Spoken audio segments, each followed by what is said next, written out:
కరీంనగర్ జిల్లా గంగాధర మండలం కురిక్యాల వద్ద ఉన్న వరద కాలువను రాష్ట్ర మాజీ మంత్రి తన్నీర్ హరీష్ పరిశీలించారు. ఈ సందర్భంగా గంగుల కమలాకర్, కొప్పలీశ్వర్, ఎమ్మెల్సీ ఎల్ రమణ తదితర బీఆర్ఎస్ నాయకులు పాల్గొన్నారు.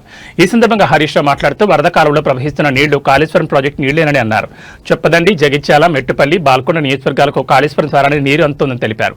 కాళేశ్వరం నీళ్లతో వరద కాలువ కింద రైతులు సంవత్సరానికి 2 పంటలు పండిస్తున్నారని చెప్పారు. వరద కాలువను జీవనదిగా మార్చింది బీఆర్ఎస్ ప్రభుత్వం, కె చంద్రశేఖరరావు ప్రభుత్వం అని పేర్కొన్నారు. అలాగే గౌరవెల్లి ప్రాజెక్టు పనుల్లో 96% బీఆర్ఎస్ ప్రభుత్వం పూర్తి చేసిందని, గత 2.5 సంవత్సరాలుగా పనులు ముందుకు సాగడం లేదని విమర్శించారు.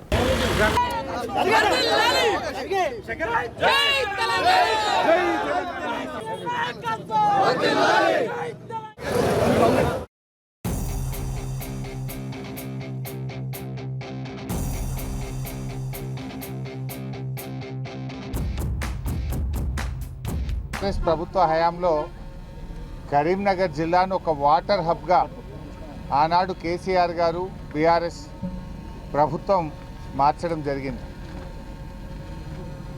నిన్నగాక మొన్న లక్ష్మీ పంప్ హౌస్ మోటార్లు ఆన్ చేసి కాళేశ్వరం ప్రాజెక్టు ద్వారా వరద కాలువలోకి నీళ్లు వదిలేరు. పొద్దున్న లేస్తే రేవంత్ రెడ్డి గారు కాళేశ్వరం కూలిందంటాడు. ఈ నిమిషానికి వరద కాలువలో ఉన్న నీళ్లు కాళేశ్వరం నీళ్లు కాదా? ఇలా వరద కాలువలో నీళ్ళు వచ్చినాయంటే, వరద కాలువ రిజర్వాయర్గా మారిందంటే లక్ష్మీ పంప్ హౌస్ నడుస్తూనే కదా వరద కాలువలోకి నీళ్ళు వచ్చినాయి. ఇలా వరద కాలువ నీళ్లు కాళేశ్వరం నీళ్ళు అవి. కేసీఆర్ గారు ఇలా ప్యాకేజ్ 6 కానీ ప్యాకేజ్ 8లో ఆ మోటార్లు పెట్టి టనల్ను పూర్తి చేయడం ద్వారా వరద కాలువను రిజర్వాయర్గా మార్చడం ద్వారా ఇటు చొప్పదండి, జగిత్యాల, కోరుట్ల, మెట్పల్లి, బాల్కొండ నియోజకవర్గాలకు అద్భుతంగా సాగునీరు అందించినటువంటి ప్రభుత్వం ఇవాళ బీఆర్ఎస్ ప్రభుత్వం.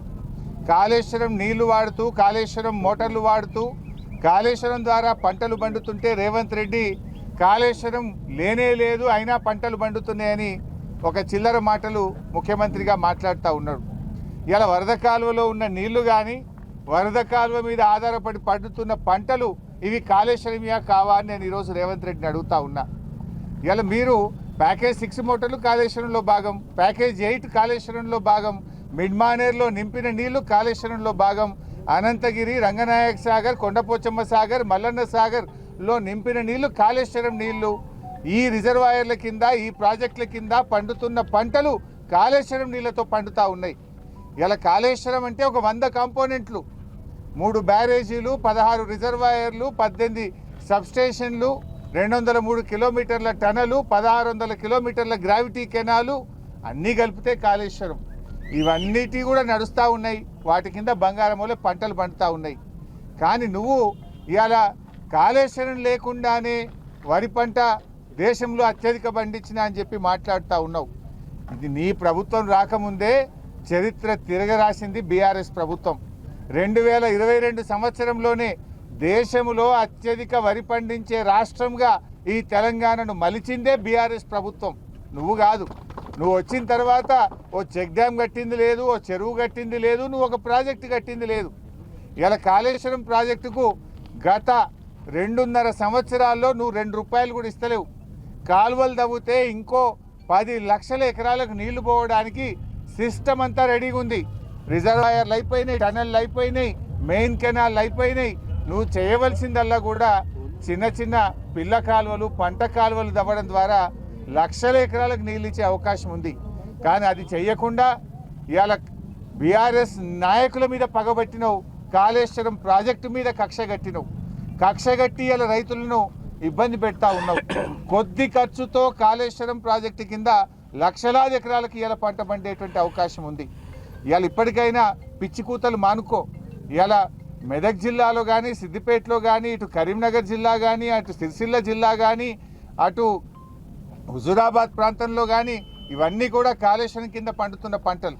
కానీ నువ్వు కాళేశ్వరం లేకుండా పండిందని కొంతమంది మంత్రులు, ముఖ్యమంత్రి గారు పదే అబద్ధాలు వల్లవేస్తున్నారు. అసలు అద్భుతంగా ఈ కరీంనగర్ జిల్లాను తీర్చిదిద్దింది బీఆర్ఎస్ ప్రభుత్వం. ఎల్లంపల్లి ప్రాజెక్టు మీ హయాంలో పూర్తి కాలే.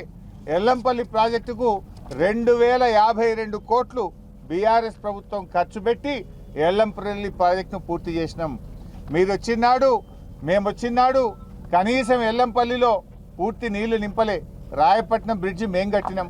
12,606 ఇండ్లు మేం కట్టినాం. భూసేకరణ మేం పూర్తి చేసి 20 టీఎంసీలను ఎల్లంపల్లి ప్రాజెక్టులో 2016లో బీఆర్ఎస్ ప్రభుత్వం చేసింది. ఒక్క ఎల్లంపల్లి మీదనే 2,052 కోట్లు ఖర్చు పెట్టి ఎల్లంపల్లి ప్రాజెక్టును పూర్తి చేసింది బీఆర్ఎస్ ప్రభుత్వం. అదేవిధంగా మిడ్మానేర్ ప్రాజెక్టు మీ హయాంలో కేవలం చారణ పని మాత్రమే జరిగింది. మిడ్మానేర్ ప్రాజెక్టు 1,586 కోట్లు ఖర్చు పెట్టి ఇవాళ మిడ్మానేర్ను పూర్తి చేసి కాళేశ్వరం జలాలతో నింపింది బీఆర్ఎస్ ప్రభుత్వం. మిడ్మానేర్లో 90% కాంక్రీట్ బీఆర్ఎస్ ప్రభుత్వం చేసింది. 100% గేట్లు మేం పూర్తి చేశాం. ఎర్త్ వర్క్ 90% బీఆర్ఎస్ ప్రభుత్వం చేసింది. మీరు కేవలం 20-25 పైసలు పనిచేసిపోతే ఇవాళ మిడ్మానేర్ను కరీంనగర్ జిల్లాలో పూర్తి చేసింది బీఆర్ఎస్. మిడ్మానేర్ మీద 1,586 కోట్లు ఖర్చు పెట్టాం. ఎల్లంపల్లి మీద 2,052 కోట్లు ఖర్చు పెట్టాం. ఇప్పుడు మనం చూస్తున్నటువంటి వరద కాలువ దీన్ని ఎస్ఆర్ఎస్పి పునర్జీవన పథకం కింద 2,000 కోట్ల రూపాయలతో జీవనదిగా కేసీఆర్ గారు మార్చారు. ఈ వరద కాలువ కింద ఉండే రైతులకు కనీసం మక్కలు వేసుకుందామంటే కూడా నీళ్లు ఉండేటివి కావు. బోర్లు కూడా పడేటువంటి పరిస్థితి ఉండేది కాదు. ఈ వరద కాలువను ఒక రిజర్వాయర్గా మార్చి వరద కాలువలో 365 రోజులు నీళ్లుండే విధంగా చేసింది బీఆర్ఎస్ ప్రభుత్వం. ఇవాళ మా సుంకె రవిశంకర్ గారు ధర్నా చేస్తేనో మా కమలాకరణ గొంతు విప్పుతేనో మీరు కాళేశ్వరం మోటార్లు ఆన్ చేసి వరద కాలువలో నీళ్లు నింపుతున్నారు.